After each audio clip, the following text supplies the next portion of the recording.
Welcome to the Bootstrapped Innovation Interview Series, where I host 10-minute power chats with entrepreneurs, investors, and corporate innovators on how they're applying the bootstrapping mindset to their business and career. Today's guest is Sari Abdo from Toronto, Canada. Sari is the co-founder and CEO of hungerhub, a corporate meal delivery solution that connects the workplace with local restaurants for catering and daily meal programs that replace the traditional cafeteria model at large companies. hungerhub is one of the fastest growing companies in Canada, Globe and Mail. And Sari started his career working at various startups, and in 2012 founded his first startup, a SaaS solution for market research firms to manage and reach their panelists. Taking a hiatus from the startup world, Sari worked at one of the world's largest management consulting companies for half a decade before launching hungerhub in 2018. Sari, welcome and thanks for being here. Thanks so much, James, for having me. Excited for our chat. So Sari, in all seriousness, let's get started with our interview. Again, thanks for joining us from Toronto and sharing your expertise with us. You're an entrepreneur who's been bootstrapping your startup now for 6 years. Why is it important for you to bootstrap your business? I think the first thing comes down to control. I think having control over the business means taking a look at what's in front of you, all the paths that you can take, and then you need to make choices on prioritization and direction without that external pressure that sometimes with traditional VCs can be really geared towards massive growth. And sometimes to me, I see that growth as unsustainable. So I think the most important thing is that control, and with that control comes prioritization, your ability to say, this is what I want to work on. And really it effectively that's what your job is. You're writing your own job description, and having that control means you have control over what you want to work on day over day, month over month, and what you want to be building. And I think the other thing too is about building equity. When you maintain control for as long as you can and are bootstrapping, it's not be all and end all. It doesn't mean you're not going to exit. Doesn't mean you're not going to IPO. It doesn't mean you're going to look at different solutions down the road.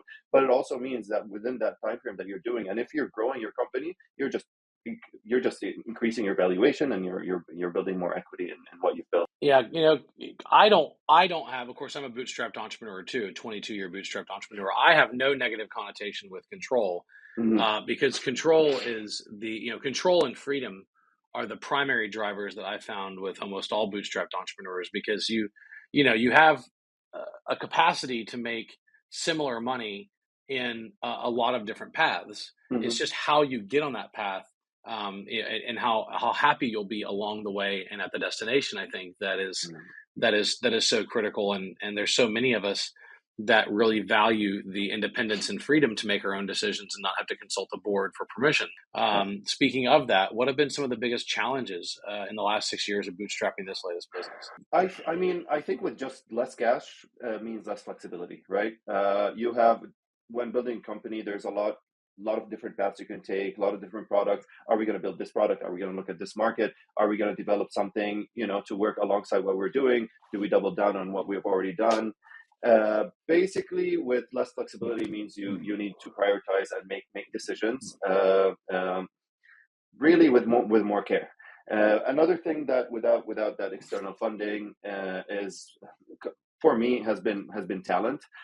Both by being competitive in the marketplace. When you have that cash reserve and then you have the green light to spend on talent, that means you can go out and pay increasingly competitive salaries in the marketplace, attracting the best talent, as well as paying your great, like we have great talent, but as the ability to pay above market value to retain that talent and give that compensation. So I think that's a one thing that has been a challenge. Another thing is basically, you sometimes, for lack of a better word, you have to be cheap, right? You see a technology in front of you that might help your business, whether it's in organizationally, internally, whether it's for internal processes, or if it's a marketing tool that might really potentially support your business and expansion and attract new clients. But then you look at it and it's just like simply too expensive for us. So I think that is one of the other things as a drawback, but it also makes you think outside the box and say, this is what I want this tool to do for me. So let me find other ways without getting this tool to try and get to what I want, if it has that efficacy.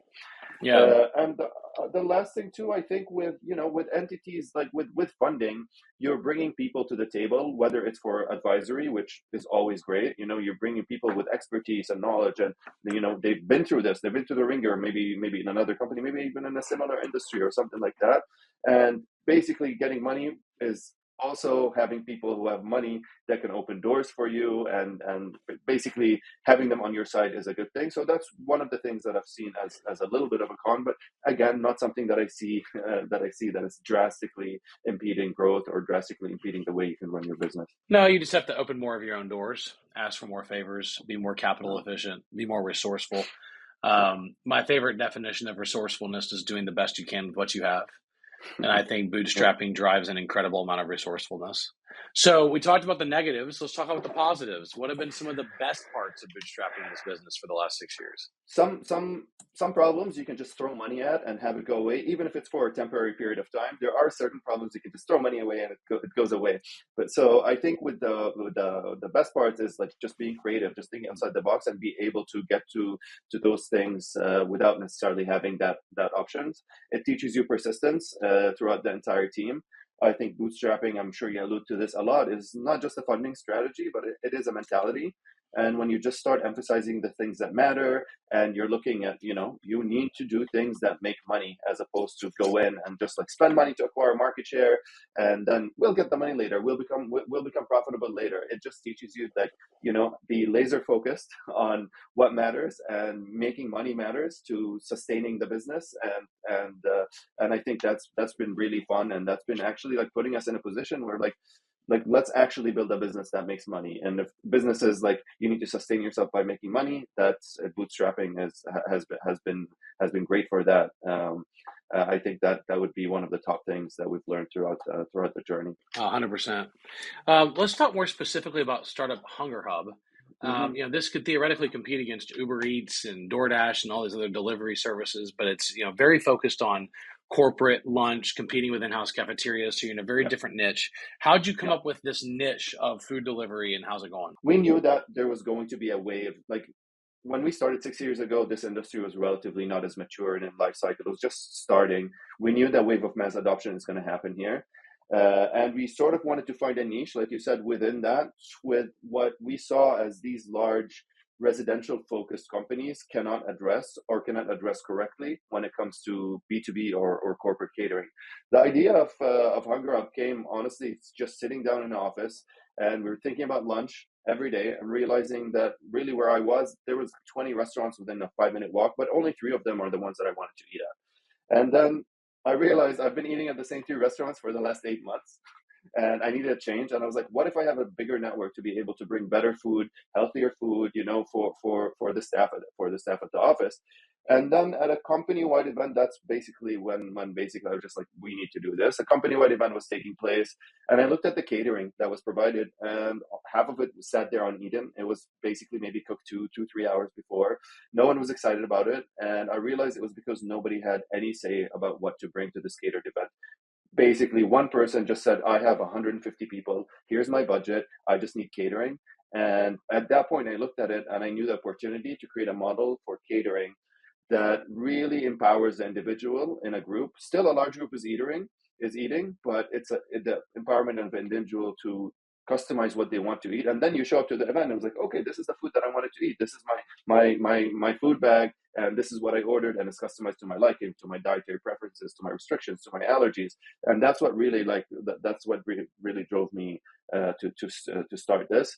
And now with the return to work, we're seeing great growth again, because the return to office, it's fueling our growth. The total addressable market for us is increasing. Companies are seeing food at work as an incentive to bring people back to the office, and really using it as a literal carrot to bring people back to the office. So generating more work for that.